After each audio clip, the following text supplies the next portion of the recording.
Hello, everyone. We're happy to have Harry here with us today. Harry, thank you so much for joining. How are you doing today? Thank you for having me here. I'm doing great. No complaints. Perfect. Nice. So, my first question for you, how did you first become interested in cryptocurrencies? So I have a traditionally finance background. I was a chartered accountant. I used to work with KPMG for a few years, and after I finished my chartered accountancy, I left my job to start kind of a music studio. I also produce music and I rap and stuff. So while I was doing that, I got really interested in Bitcoin and Ethereum as a way to further myself, at least financially in the beginning. But once I started reading more about this stuff, it became very evident to me that this was looking at a more rebellious future that could actually be possible, because most efforts in rebellion are quashed by the government or the powers that be. But this had too big of a force to be fought and won against, which is what made me interested in it. But what got me really involved is the independence that it offered for artists. And me as an artist, I felt like there was a lot of gaps in the music industry, especially in all the way from monetization to fan engagement. And these are the two most important pillars on which the music industry currently rests. And a lot of the credit goes to labels, and most of the percentage points also go to the label. But I thought that there was a clear gap in the industry, in the sense that if artists had more power to do stuff themselves and be able to empower themselves in a clearer way through money that they owned and fans that they owned, and when they moved from one platform to another, they didn't lose it all. Like when Vine closed down, you had to start from scratch on Instagram. When Instagram like loses its importance, you have to go to TikTok or whatever, right? So that kind of a clear gap was visible, which is what got me really interested in it, and also what made me apply to work at the companies that I worked at in the future. Nice.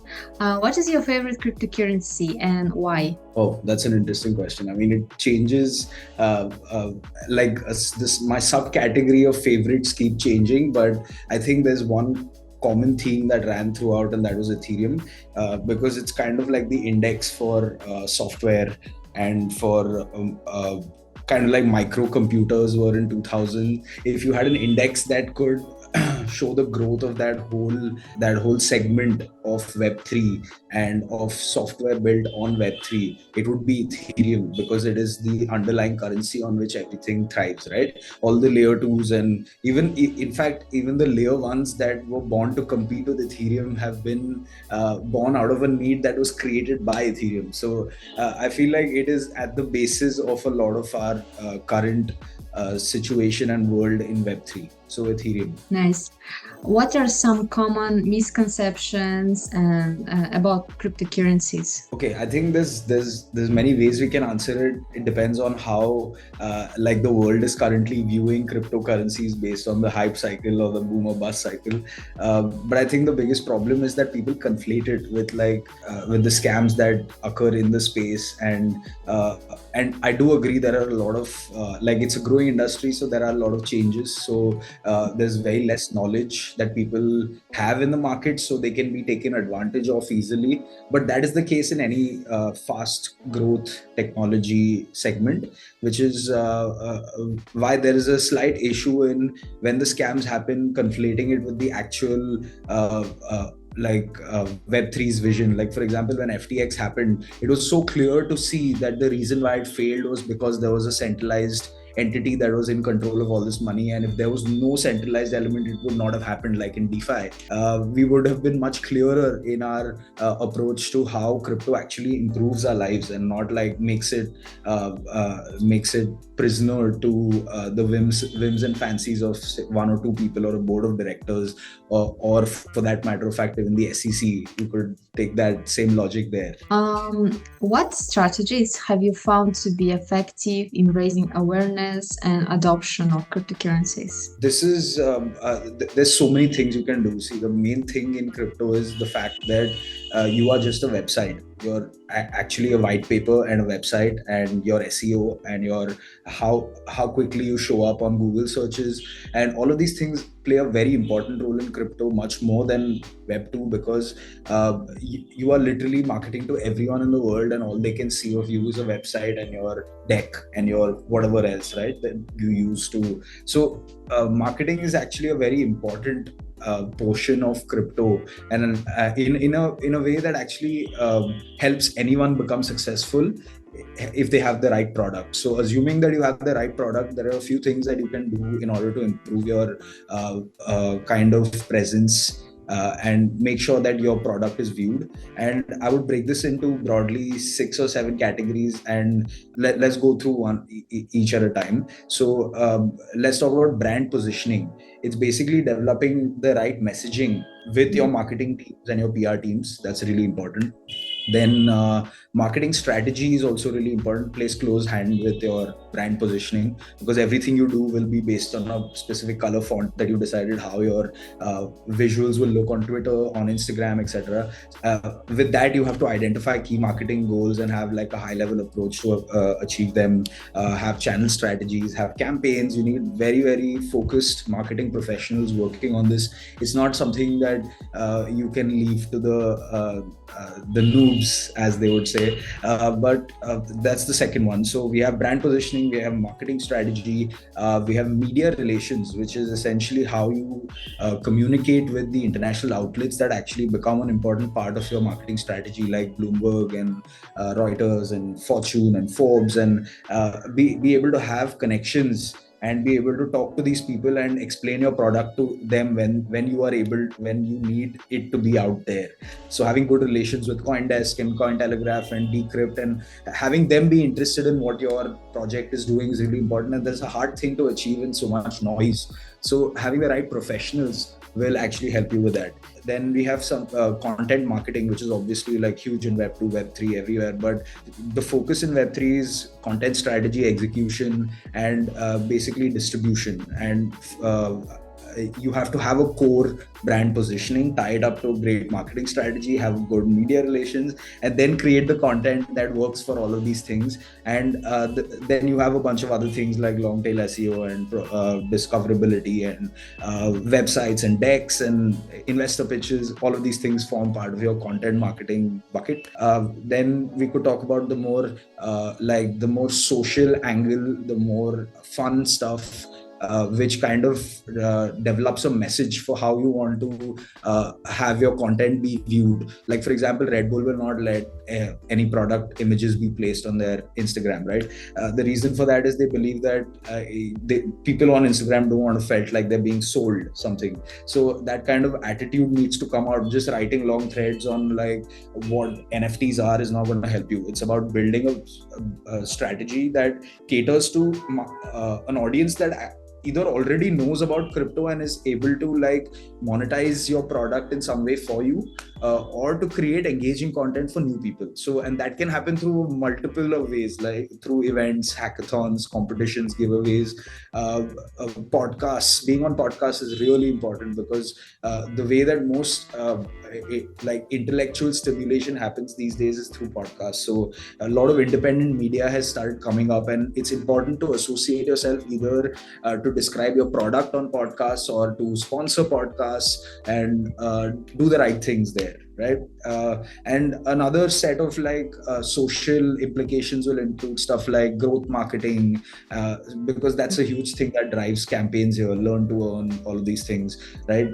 They target ROI driven growth campaigns for your for the numbers to look good on your decks. And events is the last but also the most important thing, because it basically presents a picture to your closest audience in the right markets about how you want them to see you, and that helps them sell your brand for you, essentially. So this is how I would break down the whole marketing kind of tree in crypto. Yeah, that makes sense. My next question, what are some innovative or creative marketing techniques you've seen or used? And can you share an example of a successful cryptocurrency marketing campaign you've worked on and what made it successful? Yeah, so you can broadly break this down into two things, right? One is what brings you attention versus what you do to bring attention to you.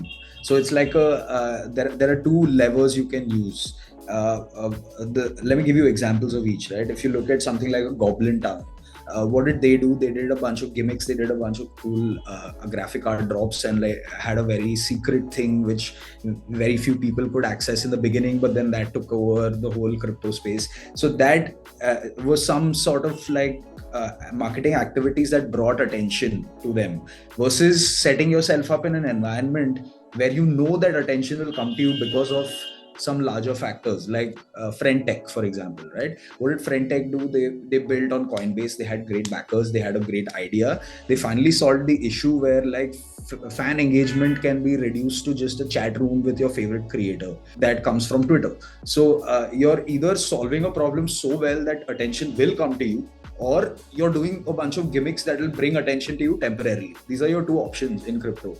And I mean, it's hard to say that I've done a campaign that has been as successful as friend tech or something like that, but the closest I've got to it was working with India's largest e-commerce player called Flipkart, where we did like this huge 10-day campaign around Diwali, which in India is a huge festival of lights, and a lot of like purchases and sales happen on e-commerce platforms in that period, where we actually solved a clear need for discounts and exclusive access to new products by bringing people into a metaverse, bringing people in through NFTs, where you got to mint your first free NFT and keep it in your Flipkart wallet. But whether that campaign was extremely successful or not, what it did was it brought like about you can say 500,000 people to mint NFTs and to hold those NFTs. And be able to access future discounts for different things on that app, right? So that was one big thing that I saw. And another actually close to very, very successful thing we did was we launched, I have another company called White Noise on the side, and we help artists in India be able to reach the right audiences through their art in Web3. So we actually got an artist called Sajid Wajid Sheikh access to Coinbase, and when they launched in India, they did a free NFT mint for everyone that holds a Coinbase wallet. So basically, at the time when that NFT campaign launched, it was the largest NFT campaign ever with over 1.5 million mints. And because of that, the artist's social media exploded. The artist became known as a Web3 creator and went on to sell more collections in Web3. So two very different kinds of impacts in marketing campaigns, but both have happened through free NFT drops. So I guess I'm waiting to see where this evolves into in the future, and that'll happen very soon in the next cycle. What challenges do you face in marketing cryptocurrencies given the volatile nature of the market? I mean, so people lose interest very clearly. That's what happens. So if you're trying to sell only to crypto native people, then you're good. But even there, my reasons to spend money on products that are crypto reduce when the prices of crypto reduces, because I'm getting much less for the price that I pay when the market is down. Against when ETH is at $5,000 and you are able to just buy something that you would never have thought you would have bought, but you can because you have ETH and you bought it at $80, right? So I think selling becomes hard when the market goes down. So marketing should be focused on building brand and building the right community that you can target when the market hits the bull run, right? I would say logically that's what comes to my head. How do you differentiate your cryptocurrency marketing from competitors in a crowded and rapidly evolving market? So like I said, there are 4 or 5 things you have to work on clearly.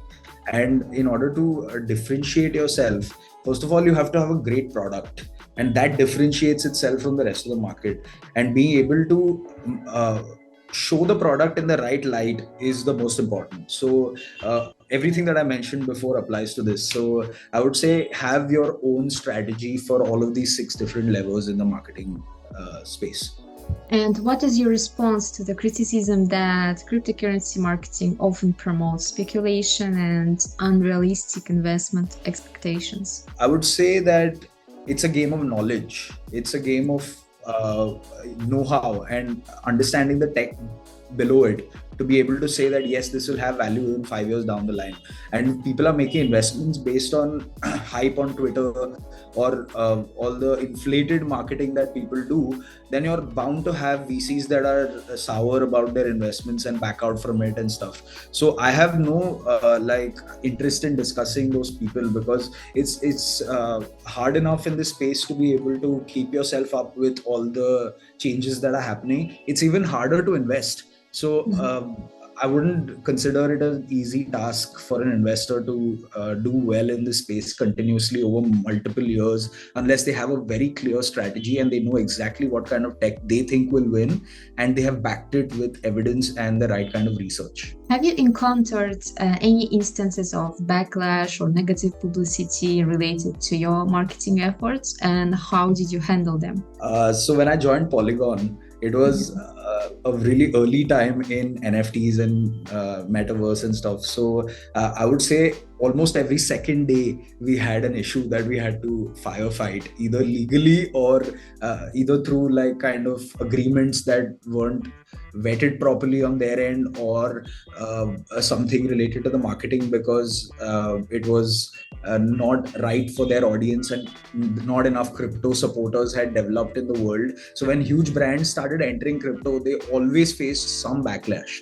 So but one such case was like kind of extreme, where WWF, which is World Wildlife Fund, tried to enter crypto, and they did some NFT campaign, and I was working on that very campaign, and we realized that it caused a lot of like backlash from the environmentalist community, because Ethereum had not yet become both deflationary, nor had it become energy secure, like in the sense that it was still using proof of work.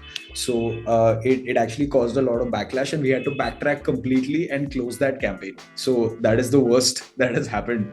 Have you faced any legal challenges or controversies related to your cryptocurrency marketing activities, and how did you handle them? I mean, I would say that like there were a lot of challenges from projects that would come to me, because I was part of the BD team at Polygon. So I was in charge of NFTs, gaming, and metaverse for a period in 2021 when the boom happened. So a lot of organizations had legal issues that I would try to help solve by putting them in touch with the right legal aid and counsel that understood the crypto space.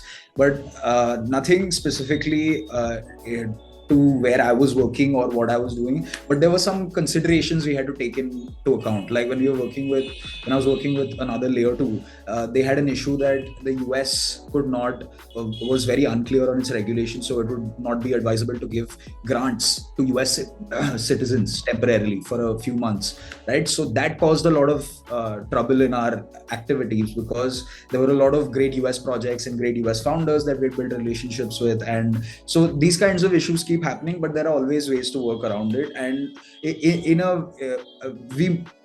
luckily the companies that I've worked at have all tried to be above board and done their best to be above board, which has actually given me a really great perspective into how to navigate the waters of crypto in a very unregulated space. But I wouldn't say this for most organizations in Web3. Okay, Harry, I have a last question for you for today. How do you see cryptocurrencies evolving in the future?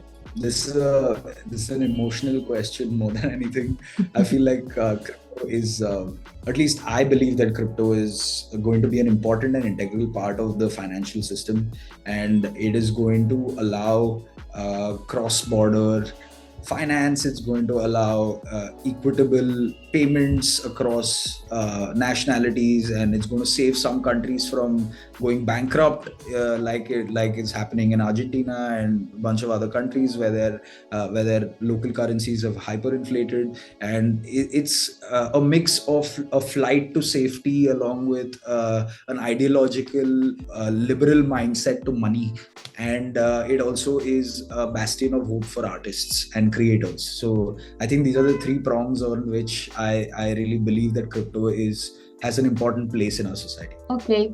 Thank you, Hari, for this discussion. It was really a pleasure to talk to you. And Yeah. for those who wants to connect with our speaker, you can find Hari's contact information right in the video description.